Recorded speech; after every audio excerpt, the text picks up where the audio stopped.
The boy sits at the kitchen table, hands folded, eyes fixed on something beyond the window. His mother watches him from the doorway, her knuckles white against the wooden frame. Outside, the Virginia mountains rise like broken teeth against a November sky. The year is 1883. The boy's name is Thomas Pritchard, and he is 7 years old. 3 days ago, he told his father that the barn would burn, not might burn, would burn. He described the color of the flames, the sound the timber would make as it collapsed, the smell of burning hay mixed with something else, something sweet and wrong. His father struck him for lying. The barn burned that night. No one could explain how the fire started. And as the family stood watching the orange glow consume everything they owned, Thomas stood beside them, silent, his small hand pointing toward the tree line where a figure stood watching, a figure that no one else could see. When they asked him who it was, Thomas said only, "The one who shows me. This is not a story about prophecy. This is a story about something darker, something that wore the face of the future to hide what it truly was." Welcome to this channel. Today, we step into a case that is not just difficult to understand, it reshapes the meaning of fear itself. Like the video, subscribe to this channel and tell me in the comments, where are you watching from? The Pritchard family lived in the mountains of southwestern Virginia, in a hollow called Bent Creek, 15 miles from the nearest town of Marion. It was rough country, steep slopes and narrow valleys, where families scraped out livings from small farms and timber operations. Joseph Pritchard was a logger, a hard man with hard hands, who had inherited 40 acres from his father and built a cabin with his own labor. His wife Mary came from Pennsylvania, brought south by marriage, still uncomfortable with the isolation and the strange rhythms of mountain life. They had 4 children: Sarah, aged 12, Thomas, aged 7, Rebecca, aged 5, and an infant son named James. By all accounts, they were an ordinary family, struggling like everyone else, trying to survive in a place where winter came early and stayed late. But in the autumn of 1883, something changed. Thomas began to know things he should not know. It started small. In September, Thomas told his mother that she would find her wedding ring in the root cellar, behind the 3rd jar from the left on the bottom shelf. Mary had lost the ring 2 weeks earlier and had searched the house repeatedly. She humored the boy, checking the cellar, and found the ring exactly where he said it would be. She asked him how he knew. He said the man with the long fingers told him. When she asked what man, Thomas said the one who visits at night, the one who stands at the foot of his bed and shows him pictures. Mary assumed he meant dreams. She did not ask further questions. A week later, Thomas told his sister Sarah not to go to the creek on Thursday. He said she would fall and hurt her leg badly. Sarah, annoyed by her younger brother's presumption, went to the creek anyway. She slipped on wet stones and broke her ankle. The injury kept her bedridden for 6 weeks. By October, the family had begun to pay attention. Joseph Pritchard, skeptical by nature, tested the boy. He would think of a question, something simple and verifiable, and ask Thomas for an answer. What will tomorrow's weather be? Rain by noon. Will the Hendersons visit this week? Yes, on Saturday. Where is my hunting knife? Under the loose board in the barn loft. Every answer was correct. Every prediction came true. Joseph did not know what to make of it. He consulted the family Bible, searching for passages about prophecy and divination, trying to determine if his son's gift was holy or something else. Mary began to notice changes in Thomas. The boy slept poorly, waking in the night with his eyes open, staring at the ceiling, mumbling words she could not understand. His appetite diminished. His skin grew pale. And he began to draw pictures, crude sketches on scraps of paper, images of things he said he had seen. A house collapsing, a man hanging from a tree, a woman screaming beside a river. The burning of the barn on November 7th changed everything. Thomas had warned them 3 days in advance, describing the fire in such detail that Mary had begged Joseph to move the animals, to clear the hay, to do something to prevent it. Joseph refused. He would not be dictated to by a child's imagination. But when the barn erupted in flames at midnight, consuming everything in less than an hour, Joseph's certainty crumbled. He stood in the cold watching the structure collapse, and he remembered Thomas's words. You will smell something sweet like flowers, but it will make you sick. And Joseph did smell it, that strange sweet odor beneath the smoke, and it did make him retch into the grass. The next morning he found Thomas sitting on the porch steps, drawing another picture. This one showed a woman lying in bed, her face gray, her hands crossed over her chest. Joseph asked who it was. Thomas said it was Mother. Joseph struck the boy hard enough to knock him from the steps. But the picture remained, clutched in Thomas's small hand, and the fear in Joseph's heart remained as well. If you're still listening, take a moment to like the video, subscribe to this channel, and tell me in the comments, where are you watching from? Word of Thomas Pritchard's ability spread through the mountain communities with the speed of all gossip, whispered over fences and in church pews, embellished and distorted with each retelling. By December, people were calling him a prophet, a seer, a boy touched by God. Others used darker words: witch, demon child, vessel. The Pritchard family became isolated, avoided by neighbors who feared either divine judgment or supernatural contamination. Mary wrote a letter to her sister in Pennsylvania, dated December 15, 1883, a letter that survives today in the collection of the Smythe County Historical Society. In it, she describes Thomas's condition. He does not play anymore. He sits for hours without moving, watching things that are not there. He speaks of a man tall and thin who comes to him at night. He says the man shows him windows, that is the word he uses, windows into what will be. I asked him if the man has a name. Thomas said yes, but he cannot say it, that the name is too long, that it hurts his mouth to try. I am frightened, not of what Thomas sees, but of what is showing him. Joseph Pritchard, desperate for answers, made the journey to Marion in mid-December to consult with Reverend Elias Thorne, the pastor of the First Baptist Church. Reverend Thorne was in his 60s, an educated man who had come to Virginia from Massachusetts, bringing with him a library of theological texts and a reputation for both wisdom and severity. Joseph described his son's predictions, the accuracy, the detail, the changes in the boy's behavior. He asked if it was possible that Thomas was receiving visions from God. Reverend Thorne listened carefully, asked several pointed questions, and then delivered his assessment. He told Joseph that true prophecy was rare, that the Bible warned against false prophets and familiar spirits, and that any gift that brought fear and division rather than peace and understanding was likely not from God.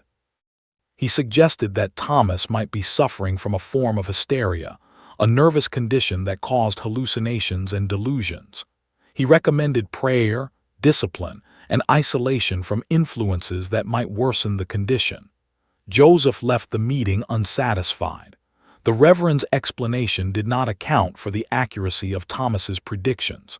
It did not explain how the boy knew things before they happened. On December 23, 1883, Thomas made his most specific and disturbing prediction. He told his mother that 3 men would come to the house on Christmas Day. He described them in detail: one with a red beard, one with a scar across his left cheek, one who walked with a limp. He said they would come asking for food and shelter, and that Joseph would invite them to stay. He said that on the night of December 26th, one of the men would kill the family. He described the method: a knife, used first on Joseph while he slept, then on Mary, then on the children, one by one. He said the man with the scar would do it. He said the house would be burned afterward to hide the evidence. He said all of this in a flat, emotionless voice as though reciting a shopping list. Mary grabbed him by the shoulders, shook him, demanded to know if he was certain. Thomas looked at her with those hollow eyes and said, "The man with the long fingers showed me. It has already happened. We are already dead." Mary Pritchard did not wait for Joseph to return from his work in the timber camp. She packed what she could carry, took the 4 children, and walked 15 miles through snow to her cousin's house near Marion. She left a note for Joseph, explaining what Thomas had said, begging him not to let anyone into the house on Christmas Day. Joseph found the note when he returned home that evening. He was furious. He rode to Marion, found his family, and dragged them back to Bent Creek. He told Mary that he would not be driven from his own home by a child's nightmares. He locked Thomas in the root cellar that night, telling him that he would stay there until he learned to stop frightening his mother with lies. Thomas did not protest. He sat in the darkness, and when Joseph checked on him hours later, the boy was drawing on the dirt floor with his finger, the same image over and over, 3 men standing in a doorway. Christmas Day arrived cold and clear. The family attended church in Marion, a tense and silent journey. Reverend Thorne preached about faith and doubt, about trusting in God's plan even when understanding failed. Joseph listened, trying to find comfort in the words. Mary clutched her children close, her eyes never leaving Thomas, who sat perfectly still, his gaze fixed on the stained glass window above the altar. After the service, as they prepared to leave, a man approached them in the churchyard. He was a stranger, tall and thin, with a red beard and kind eyes. He introduced himself as Daniel Coombs, a traveling preacher from Tennessee, passing through on his way to North Carolina. He asked if they knew of any families who might provide a meal and shelter for himself and his 2 companions. Joseph, mindful of Christian charity and eager to prove his son's predictions false, invited the men to share their Christmas dinner. Daniel Coombs arrived at the Pritchard home that afternoon with his companions.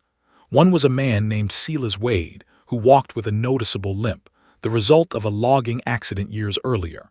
The other was a man who gave his name only as Porter, a quiet, watchful individual with a long scar running from his left temple to his jaw. Mary saw the scar and felt her blood turn to ice. Joseph saw it too, but he was committed now, bound by pride and stubbornness. He welcomed the men inside, offered them seats by the fire, and Mary served a meal of ham and potatoes and bread. The men were polite, grateful, full of praise for the food and the hospitality. They spoke of their journey, of the churches they had visited, of their mission to bring the gospel to isolated communities.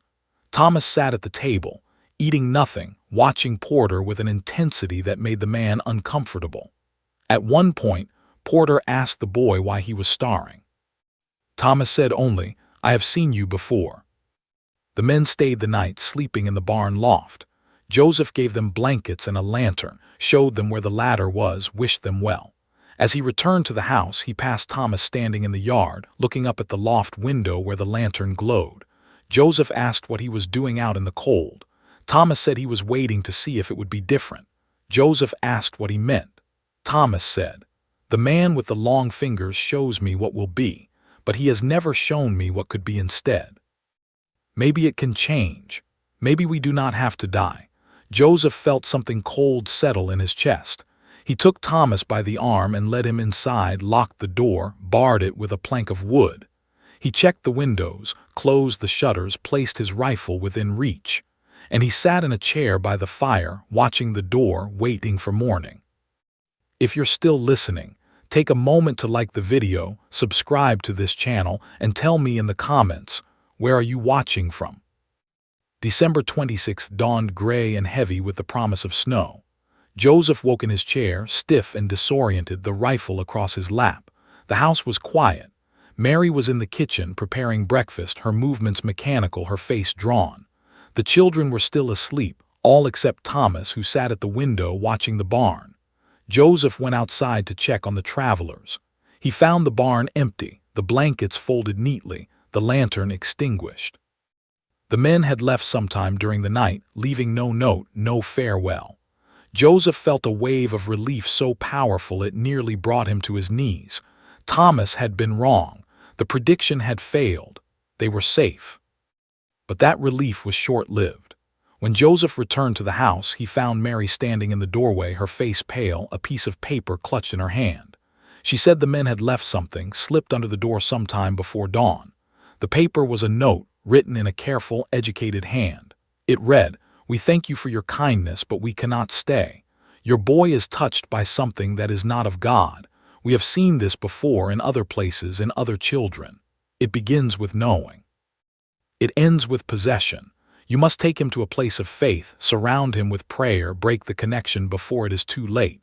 If you do not, the thing that shows him will claim him fully, and through him it will claim you all." The note was signed by Daniel Coombs. Below his signature was a single line in different handwriting, rougher, more urgent. The one with the scar wanted to stay. "We stopped him. You were right to fear." Joseph burned the note immediately, but the words remained, echoing in his mind. Mary insisted they leave, abandon the farm, go to Pennsylvania where her family could help them. Joseph refused. He had built this place with his own hands, and he would not be driven away by fear and superstition. Instead, he decided to take Thomas to Reverend Thorne to seek the spiritual intervention that Coombs had recommended. On December 28th, he loaded Thomas into the wagon and made the journey to Marion. The boy did not resist. He sat beside his father, silent and still, his eyes fixed on the horizon. As they approached the town, Thomas spoke for the first time that morning. He said, "It will not help. The man with the long fingers does not fear prayers. He is older than prayers." Joseph told him to be quiet. Reverend Thorne met them at the church. Joseph explained what had happened, showed him the note from Coombs, described Thomas's predictions and the strange accuracy of his knowledge. The Reverend examined Thomas, asked him questions about the visions, about the man with the long fingers, about the windows he claimed to see. Thomas answered in that same flat voice, describing things that no child should know, events that had not yet occurred but would, people who would die, places that would burn, futures that unfolded like maps in his mind. Reverend Thorne grew increasingly disturbed. He took Joseph aside and told him that the boy was indeed afflicted, not by illness but by something spiritual, something that had gained access to his mind and was using him as a conduit. He said the only solution was exorcism, a ritual to drive out the unclean spirit. He said it would not be easy, that the boy might suffer, but it was the only way to save him. The exorcism took place in the church basement, a cold stone room lit by candles, the walls hung with crosses and scripture. Reverend Thorne brought with him 2 assistants, deacons from the congregation, men who held Thomas down as the Reverend prayed over him, anointing his forehead with oil, commanding the spirit to depart in the name of Christ. Thomas did not struggle. He lay on the table, eyes open, staring at the ceiling. As Reverend Thorne's prayers grew louder, more insistent, Thomas began to speak. But the voice that came from his mouth was not his own. It was deeper, older, layered with harmonics that made the candles flicker and the men's teeth ache. The voice said, "I am not a spirit, I am a witness, I do not possess, I reveal." The boy sees what is already written. The future is not a mystery, it is a pattern, and the pattern is complete. You are all shadows, you have always been shadows. Reverend Thorne stumbled back, his face white. The deacons released Thomas and fled up the stairs.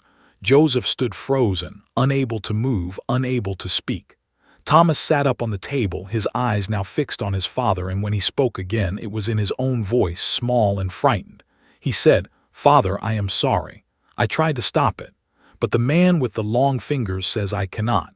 He says I am only seeing what has already happened. He says time is a circle and we are caught inside it, living the same moments over and over, and I am the only one who can remember." Joseph asked, his voice breaking, "Remember what?" Thomas said, "That we have done this before, that you have brought me here before, that the Reverend has prayed over me before, and that it does not matter, because tonight you will die. And I will watch, and then it will begin again." Joseph dragged Thomas from the church, threw him into the wagon, and drove home through the gathering darkness. He did not speak. He did not look at his son. When they arrived at the farm, Mary ran to meet them, relief evident on her face. But Joseph pushed past her, pulled Thomas inside, and locked him in the root cellar once more. He told Mary what had happened at the church, the voice, the words, the predictions. Mary begged him to let Thomas out, said they were punishing the boy for something he could not control. Joseph said it was for the boy's protection and theirs. He said that whatever was using Thomas would not have access to him if he was isolated, confined, unable to speak or influence them. He said it was the only way to break the pattern. That night the Pritchard household was silent. Joseph sat by the fire, the rifle across his lap, watching the door, the windows, the shadows that danced on the walls. Mary lay in bed upstairs, unable to sleep, listening to the wind howl through the gaps in the cabin walls. The other children slept fitfully, disturbed by the tension, by the absence of their brother. And below the house, in the cold darkness of the root cellar, Thomas sat against the wall, knees drawn to his chest, eyes open. He was not alone. In the corner, barely visible in the thin light that filtered through the cracks, was a figure. Tall and thin, with fingers that extended far beyond what was natural, fingers that reached across the space between them and touched Thomas's forehead with a coldness that burned. The figure spoke, not with sound but with images that flooded Thomas's mind. It showed him the night ahead, showed him Joseph falling asleep in his chair, the rifle slipping from his hands, showed him the door opening slowly, silently, pushed by a wind that came from inside the house rather than outside, showed him the figure ascending the stairs, entering the bedroom where Mary lay sleeping, showed him the long fingers wrapping around her throat, squeezing, silencing her before she could scream, showed him the figure moving from room to room, visiting each child, placing those terrible hands over their mouths and noses until their small bodies stopped struggling, showed him Joseph waking to find his family dead, his mind shattering under the weight of grief and guilt, showed him Joseph taking the rifle, pressing the barrel under his chin, pulling the trigger, and then the figure showed Thomas something else. It showed him a boy, alone in a root cellar, screaming for someone to let him out, his voice growing hoarse, then weak, then silent.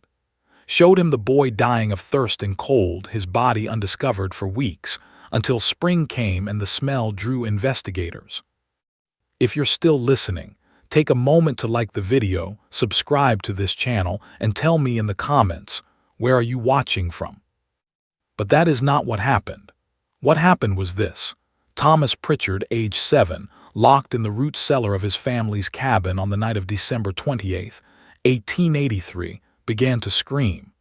He screamed with a force and desperation that shook the floorboards, that woke every member of the household, that brought Joseph running with the key. He screamed warnings, not predictions, not visions of what would be, but commands. Check the windows, check the doors, do not let it inside, do not fall asleep. It is here, it is coming. It wears the future like a mask, but it is here now. Joseph unlocked the cellar and found Thomas at the bottom of the stairs, his hands bloody from clawing at the door, his voice raw, his eyes wild. And behind him, in the darkness of the cellar, Joseph saw something move, something that was not a shadow, something that retreated when the light from the open door reached it, sliding back into the corner, folding itself into dimensions that should not have existed in that small space. Joseph pulled Thomas out, slammed the door, locked it again. He dragged the boy into the main room where Mary and the children had gathered, all of them frightened, all of them asking what was wrong. Thomas, gasping for breath, tried to explain. He said the man with the long fingers was not showing him the future. He was creating it. Every vision, every prediction was not a glimpse of what would be but a suggestion, a possibility that the figure was trying to make real by making Thomas speak it aloud. By telling his family what would happen, Thomas was giving the events power, was etching them into reality through belief and fear. The figure fed on that fear, grew stronger with each fulfilled prediction, and was now strong enough to manifest, to move from the realm of vision into the physical world. Thomas said the only way to stop it was to break the pattern, to refuse to believe, to act against every prediction he had ever made. Joseph did not understand. Mary did not understand. But they understood fear, and they understood that something was wrong, that the house felt different, colder, heavier, as though the walls were pressing inward. Joseph made a decision. He gathered his family, wrapped them in blankets and coats, and led them outside into the December night. He said they would go to Marion, to the church, to Reverend Thorne, and they would stay there until they understood what was happening. As they loaded into the wagon, Thomas looked back at the house. He saw the cellar door standing open, though Joseph had locked it. He saw a figure in the doorway, tall and thin, watching them leave. And he heard, not with his ears but with something deeper, a voice that said, "You cannot run from what is already written. I will find you in every moment. I am the inevitable." The journey to Marion took 3 hours in the cold and dark. The family arrived at the church just before dawn, exhausted and terrified. Reverend Thorne met them at the door, took them inside, listened to their story. He said they could stay in the rectory, that they would be safe on consecrated ground, that whatever was pursuing them could not cross the threshold of God's house. But Thomas knew better. He had seen what the figure was, understood now that it was not a demon or a spirit in any traditional sense. It was something older, something that existed outside of time, something that fed on the anxiety humans felt about the future, about the unknown, about the certainty of death. It showed people what would come not because it could see the future, but because it could shape it, could manipulate events through the power of suggestion and self-fulfilling prophecy. And it had chosen Thomas because children were more susceptible, more open, more willing to believe in impossible things. For 3 days the Pritchard family remained at the church. Joseph found work in town, enough to pay for food and lodging. Mary tried to establish a routine to give the children a sense of normalcy. Thomas began to sleep again, the visions less frequent, the voice of the figure fading. Reverend Thorne held daily prayer sessions, read scripture over the boy, blessed him with holy water. And slowly, gradually, Thomas began to improve. The color returned to his face. His appetite came back. He started to speak in his own voice again, to play with his siblings, to smile. By the 4th day, it seemed as though the worst had passed. Mary allowed herself to hope. Joseph began to make plans to return home, to rebuild the barn, to start again. On the 5th day, January 2nd, 1884, Thomas woke from a nightmare. He told his mother that he had seen the house in Bent Creek. He said it was burning. He said the fire had started in the cellar, in the place where the figure had been waiting, and it had consumed everything, spreading up through the floors, collapsing the roof, turning the structure into ash and blackened timber. He said it was already done. Mary told Reverend Thorne, who dismissed it as residual trauma, the lingering effects of whatever affliction had gripped the boy. But Joseph felt uneasy. He decided to ride back to the farm, to check on the property, to make sure everything was secure. He left at noon, promising to return by nightfall. Joseph never returned. A search party found him 3 days later, collapsed on the road 5 miles from Bent Creek, his horse standing patiently beside him. He was alive but incoherent, babbling about fires and shadows and long fingers that reached through windows. He was brought back to Marion, placed under the care of a physician, diagnosed with exposure and nervous exhaustion. When he finally regained his senses, a week later, he told a story that no one wanted to believe. He said he had reached the farm and found it exactly as Thomas had described, burned to the ground, nothing left but the stone foundation and the blackened remains of timber. He said the fire had been recent, the ashes still warm, the smell of smoke still thick in the air. He said he had searched the ruins, looking for any indication of how the fire had started, and he had found something in the cellar. A figure, standing in the center of the space that should have been filled with rubble and debris, standing as though the fire had not touched it. He said the figure had turned to look at him, and in that moment Joseph had understood. The fire was not real. Or rather, it was real in the future, a vision made manifest, pulled backward through time by the force of Thomas's belief and Joseph's fear. The figure was showing them what would be by making it happen now. If you're still listening, take a moment to like the video, subscribe to this channel, and tell me in the comments, where are you watching from?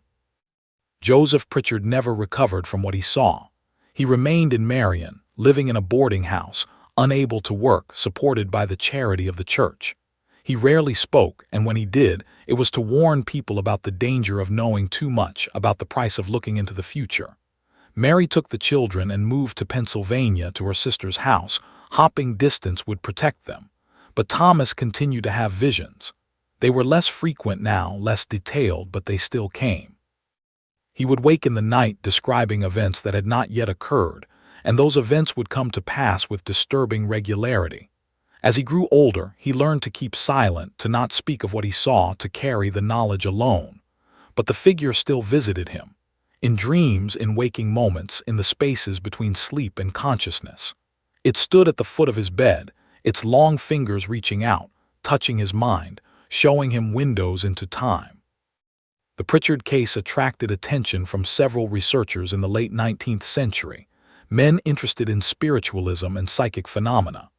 In 1890, a professor from the University of Virginia named Dr. Ambrose Calhoun traveled to Pennsylvania to interview Thomas, now 13 years old. Dr. Calhoun's notes, preserved in the university archives, describe Thomas as withdrawn and intelligent, articulate beyond his years but deeply troubled. When asked about his abilities, Thomas explained that he did not see the future but rather saw patterns, probabilities, the most likely outcomes based on current trajectories. He said the figure had taught him to read these patterns, to understand cause and effect in ways that allowed him to predict events with uncanny accuracy. But he also said there was a cost. Every time he saw, every time he spoke of what he knew, the figure grew stronger, more present, more able to influence the world directly. He said he feared that one day the figure would no longer need him, that it would become fully manifest, and that when it did, the boundary between future and present would collapse entirely. Dr. Calhoun was skeptical but intrigued. He designed a series of experiments, simple tests to verify Thomas's claims. He asked Thomas to predict the outcome of a coin flip, the contents of a sealed envelope, the arrival time of a train. Thomas performed flawlessly, answering every question correctly, describing events before they occurred. But Dr. Calhoun noticed something disturbing. After each successful prediction, Thomas would flinch as though struck. He would rub his forehead, wince, close his eyes. When asked what was wrong, Thomas said the figure was pleased. He said it fed on the verification, on the moment when prediction became reality, when the future collapsed into the present. He said every correct answer made the figure stronger. Dr. Calhoun ended the experiments immediately. In his final report, he wrote, "I believe Thomas Pritchard possesses an ability that defies current scientific understanding. But I also believe that exercising this ability is dangerous, not only for the boy but for those around him. Whatever entity he describes, whether psychological construct or external force, it appears to thrive on the act of prediction itself. I recommend that Thomas cease all demonstrations, that he be discouraged from discussing his visions, and that he be monitored closely for signs of deterioration."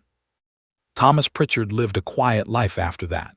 He worked as a clerk, married young, had 2 children.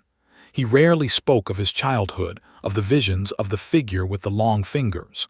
But those who knew him said he carried a sadness, a weight that never lifted. His wife, in a letter written years later, described him as a man who was always waiting, always looking over his shoulder, always listening for something that only he could hear. In 1907, at the age of 31, Thomas wrote a letter to Dr. Calhoun, who had remained in sporadic contact over the years. The letter described a recent vision, more vivid and detailed than any he had experienced since childhood. Thomas wrote, "I have seen my death. It will occur on March 14, 1908 at approximately 3 in the afternoon. I will be alone in my study reading. I will feel a sudden cold as though all warmth has been drawn from the room. The figure will appear, not as it has before at a distance but directly in front of me. It will reach out and its fingers will touch my chest and I will understand finally what it is. It is not a creature. It is a gap, a space between moments, and I have been filling that space my entire life with my fear and my knowledge. And when I die, the space will close and everything I have seen will become fixed, unchangeable, absolute. I do not know if I can prevent this. I do not know if I should try." Thomas Pritchard died on March 14, 1908 at approximately 3 in the afternoon, alone in his study. The official cause of death was heart failure. He was 31 years old. His family found him sitting in his chair, a book open on his lap, his eyes open, his face peaceful. There were no signs of struggle, no indication of distress. But his daughter, who was 8 years old at the time, later reported that she had been playing outside the study window when her father died. She said she heard him speaking to someone, though there was no one else in the room. She said she heard him say, "I understand now. You were never showing me the future. You were showing me the past. We are the echo, not the source." And then there was silence. The case of Thomas Pritchard remains one of the most documented and disturbing examples of alleged precognitive ability in American history. Researchers have offered numerous explanations: latent psychic talent, psychological projection, coincidence amplified by selective memory, even fraud. But none of these explanations fully account for the specificity of Thomas's predictions, the consistency of his accuracy, or the strange phenomena that surrounded him throughout his life. What is clear is that Thomas believed he was in contact with something, an entity or force that used the promise of future knowledge to exert control over the present. Whether that something was external or internal, supernatural or psychological, remains a matter of debate. But those who study the case, who read the letters and testimonies, who examine the patterns, often come away with an unsettling feeling. The feeling that time is not what we believe it to be. That the future is not separate from the present but folded into it, waiting to be revealed. And that there are things, beings, forces that exist in those folds, watching, waiting, feeding on our need to know what comes next. If you're still listening, take a moment to like the video, subscribe to this channel, and tell me in the comments, where are you watching from? In 1923, 15 years after Thomas's death, his daughter Margaret, now a woman of 23, began to experience visions of her own. They started as dreams, fragmentary images of events that had not yet occurred, but they quickly escalated into waking experiences, moments of clarity where she would know with absolute certainty what would happen in the next hour, the next day, the next week. Terrified, she sought help from doctors, from priests, from anyone who might understand what was happening to her. No one could.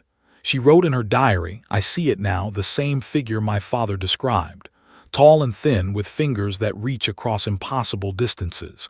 It stands at the edge of my vision, always present, always watching, and it shows me things, not to help me, not to warn me, but to make me complicit.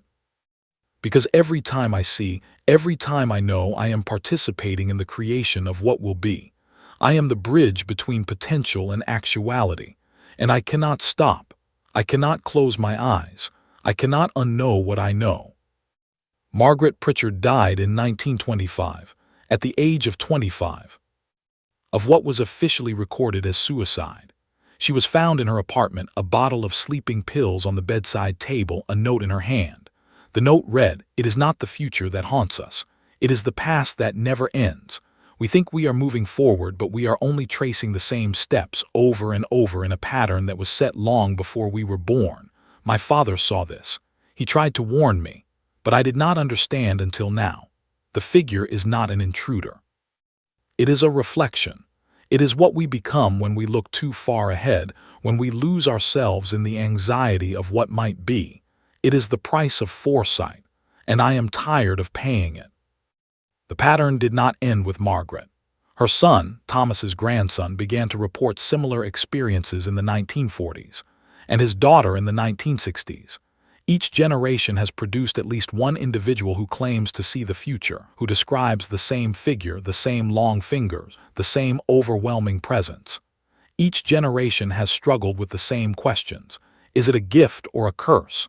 Is it real or imagined? And most importantly, can it be stopped?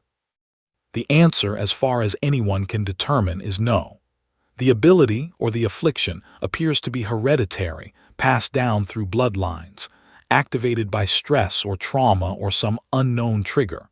Those who possess it uniformly describe it as a burden, a weight that grows heavier with each passing year, until it becomes unbearable. The Pritchard case raises profound questions about the nature of time, knowledge, and free will. If the future can be seen, does that mean it is fixed, immutable, inevitable? Or does the act of seeing it create it, turning possibility into certainty through the power of belief and expectation? The figure that Thomas and his descendants describe seems to suggest the latter. It does not predict, it shapes. It uses the human desire to know, to control, to prepare, as a tool to bring about the very events that people fear. In doing so, it traps them in a cycle of self-fulfilling prophecy, where every attempt to prevent disaster only brings it closer. This is the true horror of the Pritchard case. Not that the future can be known, but that knowing it may be the very thing that makes it real. The last known descendant of Thomas Pritchard to exhibit the ability was a woman named Clara Mattheis, born in 1993. She began experiencing visions at the age of 16 and sought help from psychologists, neurologists, and researchers in parapsychology. None could offer an explanation or a cure. In a video interview recorded in 2015, Clara describes her experiences in terms that echo her great-great-grandfather's words. She says, "I see patterns, not pictures. I see the shape of what will be, the outline, the structure, and I see the figure. It has been with me for as long as I can remember. It does not speak, but I understand what it wants. It wants me to look. It wants me to know. And every time I do, I feel something shift, as though reality is bending to accommodate what I have seen. I am afraid that one day I will see too much and the bend will become a break and everything will collapse." Clara Mattheis disappeared in 2018 at the age of 25, the same age at which Margaret Pritchard died. She was last seen leaving her apartment in Richmond, Virginia, telling a neighbor she was going for a walk. She never returned. Her apartment was found undisturbed, her belongings untouched, no sign of struggle or foul play. A search was conducted, but no trace of her was ever found. In her journal discovered by investigators, she had written a final entry dated the day of her disappearance. "I have seen where I am going. It is not forward. It is not back. It is into the space between, the place where the figure lives, where all futures exist at once. I do not know if I will survive. I do not know if survival is the point. But I cannot live like this anymore, trapped between what is and what will be, knowing that every breath I take is pulling the future closer, collapsing the distance between now and then until there is no difference, no separation, only an endless present where everything that can happen is happening, all at once, forever." The photograph that serves as the only known image of Thomas Pritchard was taken in 1895, when he was 19 years old. It shows a young man with dark hair and hollow eyes, standing beside a tree, his hand resting on the trunk, his gaze directed not at the camera but at something beyond the frame. When the photograph was digitally enhanced in 2010, researchers noticed something in the background, barely visible in the shadows of the forest. A figure, tall and thin, with what appear to be elongated appendages reaching toward Thomas. The figure was not visible in the original print, only in the enhanced version, suggesting that it may have been added later or that it exists at a wavelength or frequency not normally captured by photographic equipment. Or perhaps, as some have suggested, it was always there, waiting in the spaces between moments, visible only when we look closely enough, when we are willing to see what has always been present, watching, guiding, shaping the future by showing us what it wants us to believe will be. The question that remains, the question that no one has been able to answer, is this: was Thomas Pritchard truly seeing the future, or was he seeing a prison? A pattern so deeply ingrained, so perfectly constructed, that it masqueraded as prophecy when in fact it was nothing more than a script written long ago, being played out over and over by each generation, with the figure as both author and audience, feeding on the fear and the knowledge and the inevitable conclusion that no matter what we do, no matter how hard we try to change what we have seen, the pattern remains. The future is not coming. It is already here. And we are all in our own ways trapped inside it, living out the same moments, making the same choices, walking the same paths, while something watches from the spaces between, its long fingers reaching out, touching our minds, showing us windows into what will be, knowing that we will believe, and in believing make it real.